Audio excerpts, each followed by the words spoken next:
Abalungi abali ku Bukedde TV tubaaniriza ku TV yaffe Nganzi TV y'omuntu wa bulijjo. Tuze ne programu ensimbi n'emirimu. Of course opportunities nga bwe mumanyi opportunities ezisinga zeetoololera bantu kubeera nti bafuna ensimbi n'okufuna emirimu. So ensonga lwaki twateekawo programu eno ng'eyeetooloolera ku bintu ebiri mu economy n'okulungamya bannayuganda ku biki bye basobola okukola okusobola okubeera obulungi mu bintu by'ensimbi. Olwaleero tulina omukugu Dr. John Walugembe nga mukugu mu by'ensimbi, mukugu mu byenfuna, ate nga ye Executive Director wa Federation of Small and Medium Enterprises mu Uganda. So abeera nnyo mu by'okubangula businesses ez'enjawulo, mu by'okubangula ba entrepreneurs ab'enjawulo n'okubalambika ku opportunities ziri luddawa. Ensonga lwaki tumunoonyeza okubeera nti naye yeegatta ku lukalala lw'abantu ab'enjawulo be tugenda nga tubaleetera okusobola okubalungamya kuwa emikisa gy'ensimbi we giri, opportunities ez'emirimu giri luddawa. So tukwaniriza mukulu Walugembe mu programu eno. Neesiimye okubeera wano ku programu yaffe Nganzi ensimbi n'emirimu n'okubeera ku Bukedde TV. TV yaffe erabirwa abantu baffe abaddukanya emirimu emitonotono n'emisaamusaamu.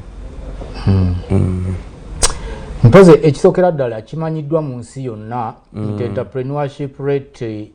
oba tugambe mu Luganda nti speed abantu we batandikira businesses ez'enjawulo mu Uganda eri waggulu nnyo okusinga amawanga mangi mu nsi yonna. Naye ate kyazuulibwa baanoonyereza aba World Bank n'ebitongole ebirala bakizuula nti ate newankubadde nga bannayuganda be bamu ku basinga okutandika businesses ennyingi naye ne speed businesses kwe zigwira mu Uganda eri waggulu nnyo kusinziira gwe ng'omunoonyereza era omukugu mu byenfuna. Olowooza ki ekiviirako businesses za bannayuganda okubeera nti zigwa ku speed ya waggulu? Anti wano kumpi buli omu alina business, so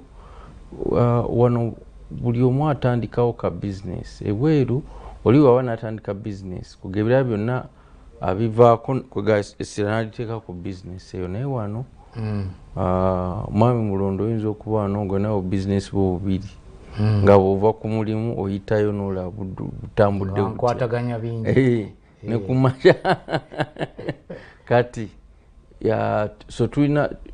mu Luzungu batero kiyita side hustle. Ng'ekintu kyokolerawo ku mabbali tokitaddeeko nnyo ssira. So bantu bangi baddukanya business n'embeera eyo, alina omulimu gwe n'ebirala byakola nagawa ekanterekawo ka business ako ndayo bwekanaakola ki bwekanaatambula. So mu ngeri eyo kitegerekeka nti oli entrepreneur oba omutandisi wa business tagitaddeeko nnyo ssira, tagitaddeemu maanyi kulaba nti ekola ki tyekola. Then oba n'abaana ng'avudde mu ssomero talina experience, tasomeseddwa kwegamba tafunye kweteekateeka kumala, tafunye kweteekateeka, tafunye muntu amuwa amagezi, naye n'agamba kangende ntandike business. Nejjukira ku level eyo nkunyo talina, ayinza okuba talina bukugu naye n'ensimbi zimuzibwalira okufuna, kuba bwagenda mu bank bajja mugamba wali okoze eki nga takola ki talina. Kati yo business naawe olaba bulabi nti ebejja kukola ki ebejja kugwa. Then okukopa kungi. Bantu wano tebakola nnyo kunoonyereza kutegeera nti kino kye nandiyagadde okukola. Alaba oli kyakola n'amwegomba n'aga okay oba akifunyemu nange nja kukola ki nange nja kifunamu. So n'olwekyo tulina ensonga nyingi naye zisinga ziva ku ffe ffennyini abatandika business. Tuli beetegefu, tulina obusobozi, tulina obumanyirivu mu ekyo kye twagala okukola. Then n'osanga nti ebimu byekuusa ku abantu be tukola nabo gye tukolera. Then ebirala ne byekuusa ku embeera mwe tutambulira. Kankuwa ekyokulabirako tuyinza otandika business y'amata Ajumani naye nga amasanze gava ku buli Lukedde kituufu kati business alenga n'abagagulamu ajumani bayinza okuba si bangi si bangi naye n'amata amatono g'olina newesanga buli kadde gonooneka so newesanga nti nezo nazo ziba factor kugabe bali ebikulemesa nga tebikukwatako gwe ng'omuntu naye nga bisobola okusula bizinesi yo weewaawo bannayuganda abatulaba bandyagadde okumanya kuba kati oli research oli munoonyereza era ogoberera nnyo trends eziri mu ekonome yaffe kituufu bw'otunuulira trends eziri mu ekonome yaffe olowooza segments ki ez'enjawulo sectors ki ez'enjawulo businesses ki ez'enjawulo z'olowooza nti naddala abo abaakava ku university abavubuka abaagala okutandikawo emirimu abaagala okutandika bizinensi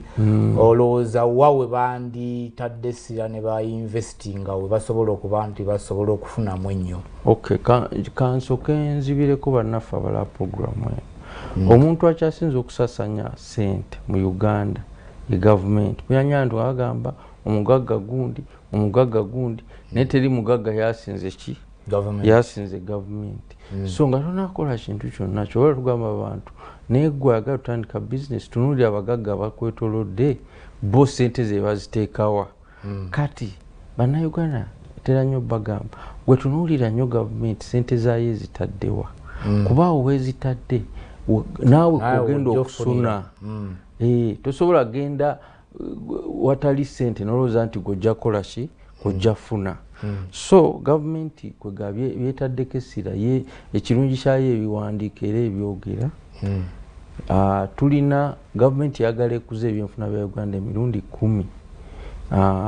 mu myaka egijja paka nga 2024 twagala ebyenfuna bya Uganda bibeere nga byekanakana $5 billion okuva ku $5 billion 5 mu 2023 naye okutuuka eyo twagala gavumenti esazeewo okuteeka essira ku bintu 4 ekisooka ebyobulimi naddala ogattako omutindo egenda teekawo ssira egenda teekamu ssente kwegamba gavumenti kyegezaako ga nti yeesirima naye kikyosobola okugattako kuba gavumenti yakizuula nti tufiirwa nnyo buli lwotunda ekirime nga tokigaseeko mutindo gwofiirwa n'ensi ekolaki n'ensi nefiirwa so eyagala nnyo abantu abagattako omutindo so abantu bonna ng'olina ka small scale industry cottage industry gwe weesibe ku kugatta mutindo ku byakulya ojja kuba mu layini entuufu bannaffe abaddiringa mu byobulambuzi gavumenti egenda teekanya essira mu byobulambuzi of course sekita eno erina obuzibu ti sekita eno naddala bannaffe abava ebweru batya nnyo katugambe oli ayogedde nti walabiseyo ebola mu Uganda tattawaana kutegeera nti bameka abalwadde yaga nja kujja mwaka gujja kati eno sekita erina obuzibu bwayo obwo nti erina entondo sekita y'ebyobulambuzi naye gavumenti olwedde etandise okulaba nti abantu abateeka ssente mu byobulambuzi ebakwatizaako ekyokulabirako omwaka guno mu bajeti omuntu yenna atadde $5 million mu woteeri nga munansi gavumenti tekusaba musolo naye ffe kati kyetugamba gavumenti $5 million sente nyingi nnyo abantu baffe tebazirina kendeezaako n'abantu abatadde sente mu buloogi mu buki kuba mu guest houses bonna mu hoteri obutono mu Airbnb kwegamba abo bonna balabike nti bakola ki baganyulwa then ekirala kwe kulaba nti Uganda obugagga bw'omu ttaka ensi yaffe bwerina nabo tugezaako bugattako omutindo Uganda tukimanyi nti kati yensi mu region mwetuli mu East Africa erabika nti etunda nnyo gold ali refined lwaki twafuna refineries ezo ezisobola okugatta omutindo ku zaabu actually ziri factories 9 tukiraba so kati gavumenti kyeyagala okukola ku bugagga bw'omu ttaka obulala so ekyo nakyo weekiri we wali bannaffe abali eyo balimu nalaba investor yajja bagenda kutandika okukozesa ebigimusa eyo oba mu Karamoja n'awalala so ekyo ne kibaawo n'ekisembayo gavumenti egenda kuteekanya essira mu bya sayansi tekinologiya n'obuyiiya nga kwotadde n'ebyemitimbagano kyetuyita ICT n'ebya creative arts be bannaffe bano bannakatemba be bayimbi be bazannya be bakola ki betuyita ba content creators mwenna n'ebya sports kyaza AFCON omwaka ogujja kiwulidde so awo essira gavumenti weekolaki weriteeka kati gwali eyo nkugamba mu bifo ebyo funa engeri we weeteeka yes oyinza okwesanga nti kankufune ensonga y'obulambuzi tigwoyinza okuba tolina hotel naye ng'otambuza balambuzi egwe bizinesi yo teri direct nti nina essuliro ly'abalambuzi naye nga obatambuza olina emmotoka esobola okubatambuza gwoyinza okuba tolina factory ekola tomato sauce naye gwe ng'okola ebyuma kyetuyita fabrication bannaffe babikola kati gwakola ebyuma oba ogenda funa business yes oba ogenda funa business so gwe munnaffe yasoma agriculture olina PhD oli Makerere kama tebatusasula bulungi funa kyoyiya Professor Ogwange yatukolera Covidex naye yali musomesa n'afuna amagezi gali yali asomesa abaana n'agala lwaki sigakolamu ddagala kati afuuse business person ate gavumenti eyagala nnyo bakwasizaako Kira Motors yava Makerere Banana Initiative yava Makerere so gwe professor ali Makerere oba ali mu university endala oba Busitema oba Gulu oba wa kikyosobola otuyihiza ng'ovudde ne kuba professor nammwe abantu abakola kuba okuyiya kungi kubeerawo mu businesses kiraba tugayita amagezi maganda so kikyosobola okuyiiya n'olabika nti naawe oganyulwa mu nsonga zino so nze ndowooza bannayuganda awo we banditadde essira